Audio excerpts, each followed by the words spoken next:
आज हम जिस राज्य की बात करने जा रहे हैं वह कोई आम राज्य नहीं है। वैसे तो कोई भी राज्य आम नहीं होता, सभी अपनी अपनी विशेषताएं रखते हैं, लेकिन यह राज्य अपनी अलग बातों और घटनाओं के लिए हमेशा ही सुर्खियों में रहता है। इसके साथ ही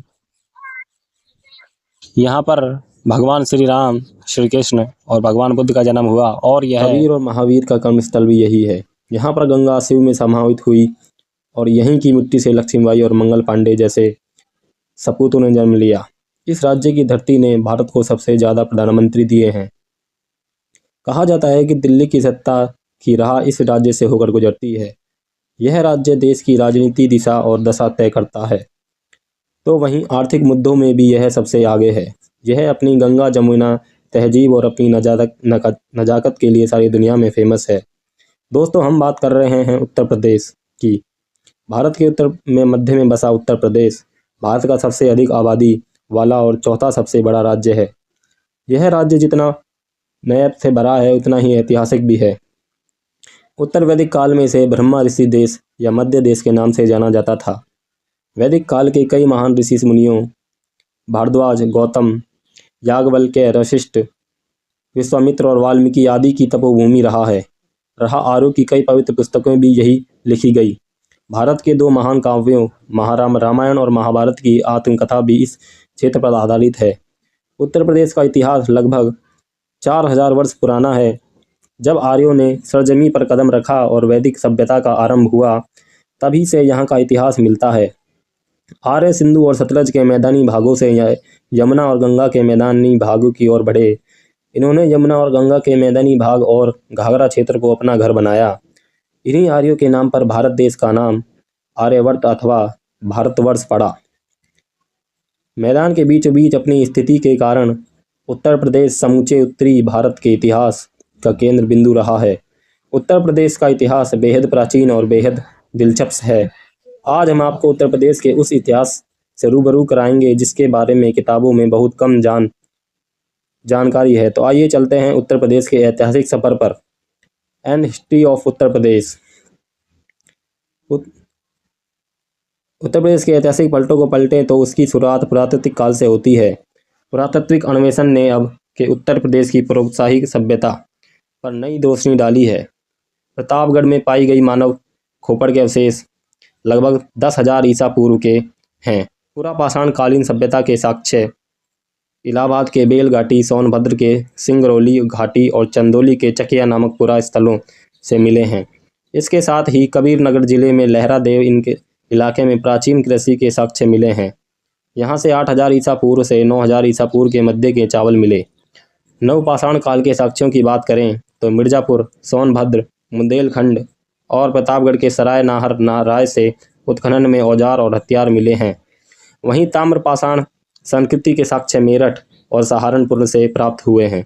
इसके बाद हड़प्पा काल साक्ष्य भी उत्तर प्रदेश में पाए गए। बता दें कि उत्तर प्रदेश में सबसे पुराने हड़प्पा शहर पाए गए। आलमगीरपुर गंगा में पहला स्थल था जहां से हड़प्पा कालीन अवशेष प्रकाश में आए थे।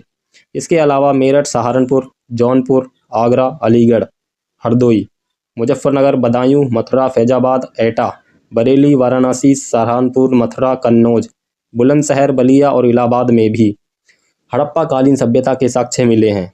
और आगे वैदिक साहित्य और दो महाकाव्य रामायण और महाभारत से इस क्षेत्र के 7वीं शताब्दी ईसा पूर्व के पहले की जानकारी मिलती है। वैदिक साहित्य गंगा के मैदान का वर्णन करते हैं, वहीं महाभारत की पूरी गाथा हस्तिनापुर के आसपास घूमती है, जबकि रामायण में भगवान राम का जन्म स्थान अयोध्या है। देखा जाए तो उत्तर प्रदेश में एक व्यवस्थित इतिहास की शुरुआत 6वीं शताब्दी ईसा पूर्व के अंत में होती है, जब उत्तर भारत में 16 महाजनपद वर्चस्व के लिए संघर्ष कर रहे थे। उन 16 महाजनपदों में से 8 महाजनपद आधुनिक उत्तर प्रदेश में मौजूद थे, जिनके नाम हैं कुरु, पांचाल, काशी, कौशल, सूरसेन, चेदी, वत्स और मल्ल। इसी दौरान उत्तर प्रदेश ने भगवान बुद्ध के आगमन और बुद्ध के धर्म को प्रसार को देखा। यहीं पर गौतम बुद्ध ने अपना अधिकांश सन्यासी जीवन व्यतीत किया था। भगवान बुद्ध ने उत्तर प्रदेश के सारनाथ में अपना पहला उपदेश दिया था। चौखंडी स्तूप यहाँ इस स्थान को चिन्हित करता है जहाँ भगवान बुद्ध अपने शिष्यों से मिले थे। इसी कारण उत्तर प्रदेश को बौद्ध धर्म का पालना कहते हैं। वहीं अगर हम शासकों की बात करें तो 1ली शताब्दी से 6ठी शताब्दी ईस्वी तक उत्तर प्रदेश मौर्य, कुषाण, गुप्त, वर्धन वंश, गुर्जर प्रतिहार के शासकों के नियंत्रण में रहा। उत्तर प्रदेश का विकास मौर्य सम्राट चंद्रगुप्त मध्य प्रथम 330 से 380 ईसा पूर्व के काल में देखने को मिला। इसके बाद 268 से 232 ईसा पूर्व तक सम्राट अशोक ने यहाँ पर अपने साम्राज्य का विस्तार किया। अशोक काल के दौरान कला और वास्तुकला अपने चरम पर थे। सम्राट अशोक के बौद्ध धर्म को अपनाने के बाद उन्होंने बड़े पैमाने पर बौद्ध स्तूप और मूर्तियों का निर्माण करवाया। इस काल में कला का एक नया अध्याय शुरू हुआ। 1ली शताब्दी ईस्वी कुषाण ने ऐसे विस्तृत साम्राज्य की स्थापना की जिसमें उत्तरी भारत के अधिकांश भाग के अतिरिक्त मध्य एशिया के कुछ प्रदेश भी शामिल थे। भारतीय संस्कृति के इतिहास में कुषाण काल का अत्यंत महत्वपूर्ण स्थान है। कुषाण के संरक्षण में भारत ने धर्मकला, साहित्य, दर्शन आदि के क्षेत्र में अत्यधिक उन्नति की। कुषाण शासकों के प्रयासों से ही भारतीय सभ्यता और संस्कृति के प्रसार के लिए मध्य और पूर्वी एशिया के द्वार खुले। कुषाण ने उन परिस्थितियों में लगातार 2 सदियों तक उत्तर प्रदेश सहित उत्तर भारत पर शासन किया। कुषाण काल में मथुरा काल का विस्तार हुआ। मथुरा कुषाण व्यापारिक केंद्र भी रहा। कुषाण शासक कनिष्क उसका शासन काल मथुरा कला का स्वर्णिम काल रहा है। इसके बाद गुप्त साम्राज्य शासन रहा। गुप्त वंश के शासक समुद्रगुप्त ने लगभग 330 से लेकर 380 ईस्वी तक सरजमीन पर शासन किया। उनके बाद चंद्रगुप्त द्वितीय ने लगभग 380 से लेकर ईस्वी तक यहाँ पर राज किया। गुप्त काल के दौरान ही हिंदू कला का भी विकास हुआ। गुप्त साम्राज्य को तोड़ने वालों ने के आक्रमण के बाद गंगा यमुना दबाव ने कन्नौज का उदय देखा। एक अन्य प्रसिद्ध शासक हर्षवर्धन ने 606 से लेकर 647 ईस्वी तक उत्तर प्रदेश पर शासन किया। इन्होंने कन्नौज के पास स्थित अपनी राजधानी से समूचे उत्तर प्रदेश, बिहार, मध्य प्रदेश, पंजाब और राजस्थान के कुछ हिस्सों पर शासन किया। हर्षवर्धन के शासनकाल के दौरान कन्नौज साम्राज्य अपने चरमोत्कर्ष पर पहुंच गया था। हर्षवर्धन की मृत्यु के तुरंत बाद उनका साम्राज्य कई राज्यों में बिखर गया, जिसके बाद इस क्षेत्र पर नियंत्रण करने के लिए त्रिकोणीय संघर्ष विकसित हुआ, जिसमें पश्चिम और उत्तर क्षेत्र से गुर्जर प्रतिहार साम्राज्य, पूर्व से बंगाल के पाल साम्राज्य और दक्षिण में दक्कन में आधारभूत राष्ट्रकूट साम्राज्य शामिल थे।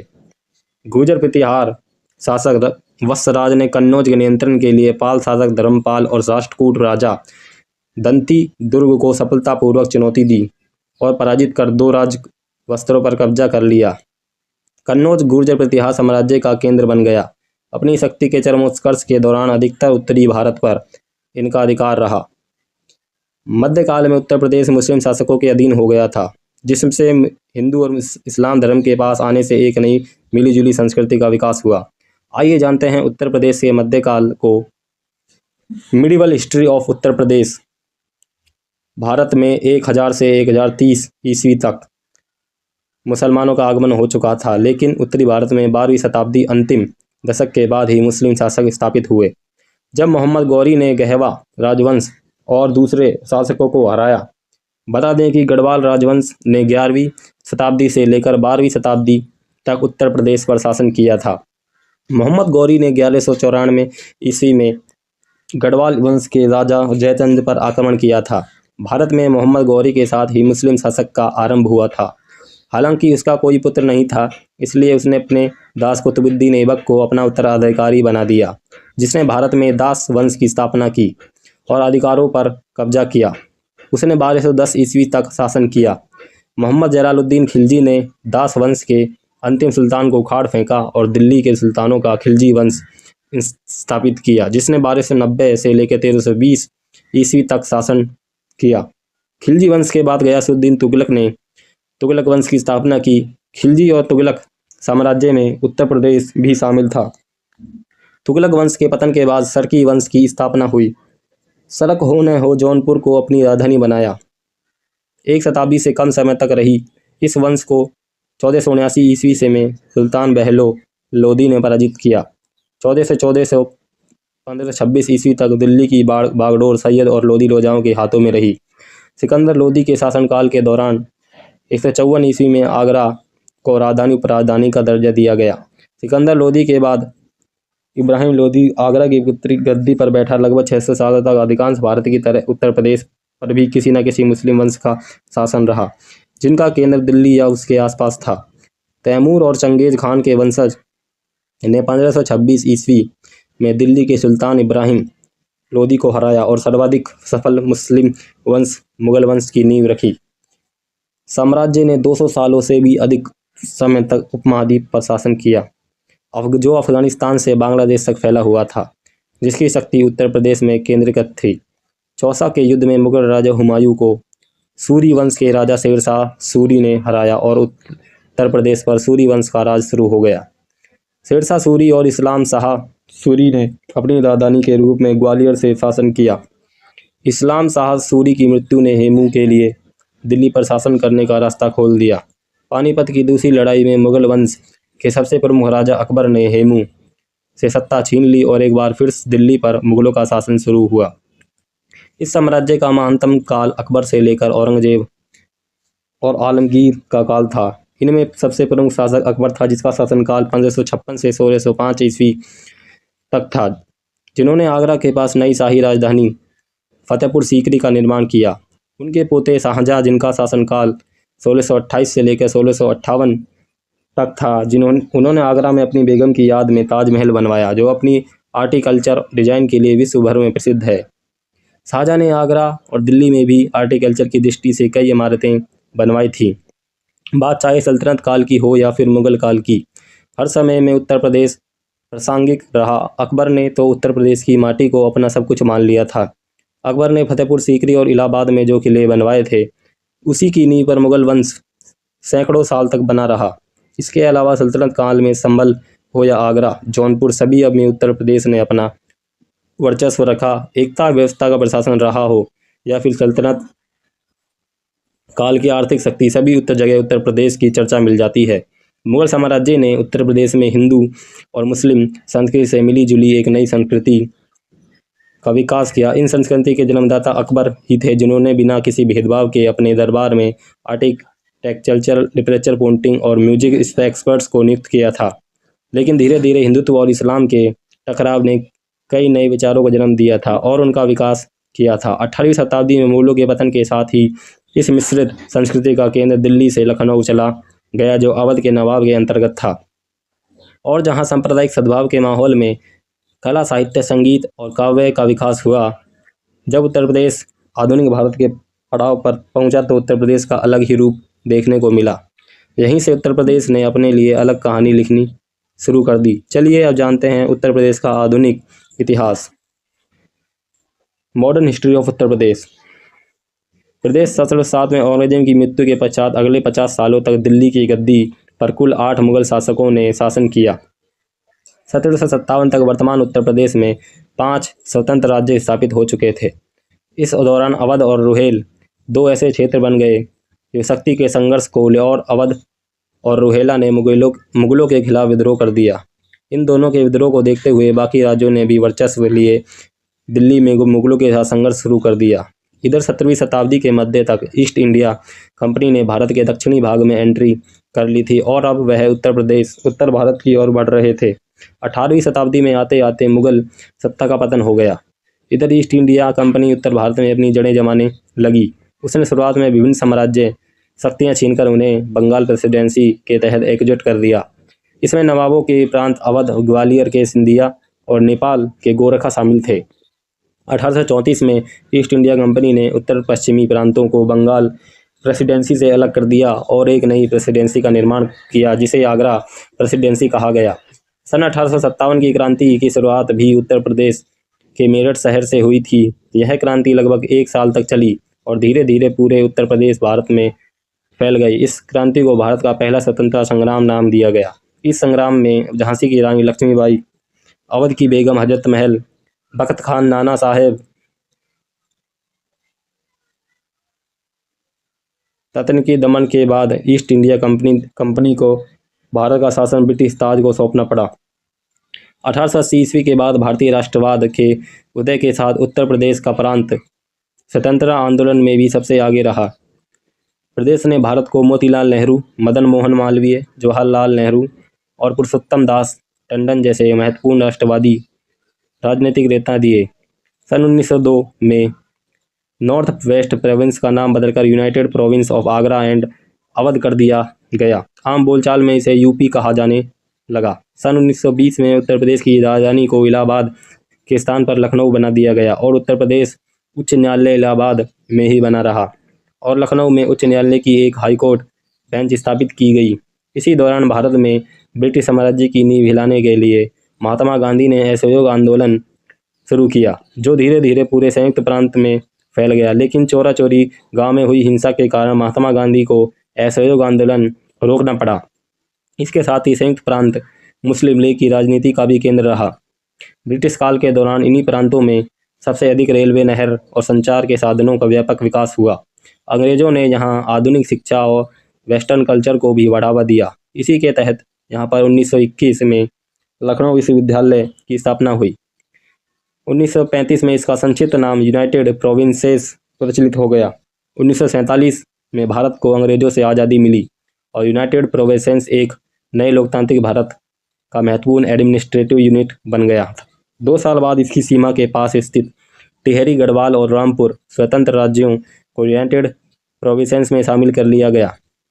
24 जनवरी 1950 को गवर्नमेंट ऑफ इंडिया एक्ट 1935 के तहत यूनाइटेड प्रोविंसेस का नाम बदलकर उत्तर प्रदेश कर दिया गया था। लेकिन सन 2000 में उत्तर प्रदेश का विभाजन कर एक नए राज्य उत्तराखंड की स्थापना की गई। दरअसल उत्तर प्रदेश के गठन के तुरंत बाद राज्य के हिमालय क्षेत्रों में अशांति विकसित हो गई थी। इस क्षेत्र के लोगों को लगा कि इतनी ज़्यादा जनसंख्या और बड़े एरिया के कारण लखनऊ में बैठी सरकार उन पर ध्यान नहीं देगी और उनकी देखरेख नहीं कर सकेगी। व्यापक बेरोजगारी, गरीबी और अपर्याप्त बुनियादी ढांचे ने उनके असंतोष में योगदान दिया। 1990 के दशक में एक अलग राज्य की उनकी मांग में तेजी आई। 2 अक्टूबर 1994 को मुजफ्फरनगर में एक हिंसक घटना आंदोलन बढ़ गया, जब पुलिस ने राज्य समर्थक प्रदर्शनकारियों पर गोलीबारी की, जहां बहुत से लोग मारे गए। अंत में नवंबर 2000 उत्तरांचल को उत्तर प्रदेश के पश्चिमी हिस्से से अलग कर दिया गया, जो कि एक नए राज्य का गठन किया गया। 2007 में इसका नाम बदलकर उत्तराखंड रख दिया गया। कंक्लूजन तो दोस्तों यह थी कि उत्तर प्रदेश की गौरव गाथा यह मुगलों के परमचम पतन और अंग्रेजों के आगमन का गवाह बना। यहाँ की मिट्टी ने अंग्रेजों की गुलामी देखी है, तो इसी मिट्टी से क्रांति की चिंगारी भी उठी है। उत्तर प्रदेश की धरती हमेशा से सोना उगलने वाली रही है। तभी तो अंग्रेजों ने बंगाल हाथ में आने के बाद भी उत्तर प्रदेश पर कब्जा करने के लिए अपना सब कुछ झोंक दिया। स्वतंत्रता के बाद से राज्य ने भारत के भीतर एक प्रमुख भूमिका बनाए रखी है। इस राज्य ने देश के कई प्रधानमंत्री दिए हैं, जिनमें जवाहरलाल नेहरू से लेकर लाल बहादुर शास्त्री, आयरन लेडी इंदिरा गांधी, चौधरी चरण सिंह, राजीव गांधी, वीपी सिंह, चंद्रशेखर और अटल बिहारी वाजपेयी तक शामिल हैं। उत्तर प्रदेश के इतिहास से अगर कुछ अनकहे किससे आपको भी मालूम है तो कमेंट सेक्शन में हमारे साथ ज़रूर शेयर करें। दोस्तों, अंत में यूपीएससी मेंस के रिलेवेंस को देखते हुए हम आपके लिए क्वेश्चन छोड़ जा रहे हैं, जिसे आप इस वीडियो के कमेंट सेक्शन में आंसर कर सकते हैं।